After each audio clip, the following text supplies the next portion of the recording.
La rétention placentaire. La rétention placentaire est une complication de la délivrance, troisième phase de l'accouchement, où tout ou partie du placenta reste en place, dans l'utérus, au bout d'un certain délai. Elle peut se compliquer d'une hémorragie de la délivrance si elle n'est pas prise en charge correctement. Physiopathologie, l'utérus ne peut se rétracter s'il n'est pas totalement vide.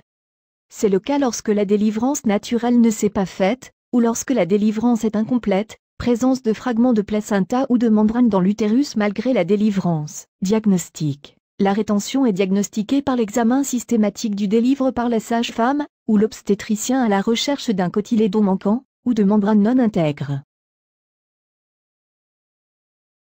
Traitement. L'injection d'ocytocine dans le cordon ombilical, côté placenta, était parfois préconisée mais ne permet pas de diminuer le nombre de recours à une révision utérine ni le risque d'une complication hémorragique en cas d'échec des autres méthodes pharmacologiques disponibles. Il est nécessaire de pratiquer une révision utérine. Celle-ci s'effectue sous anesthésie, la main est introduite dans l'utérus et l'explore intégralement, sous asepsie stricte et parfois anesthésie générale s'il n'existe pas d'analgésie avant la naissance.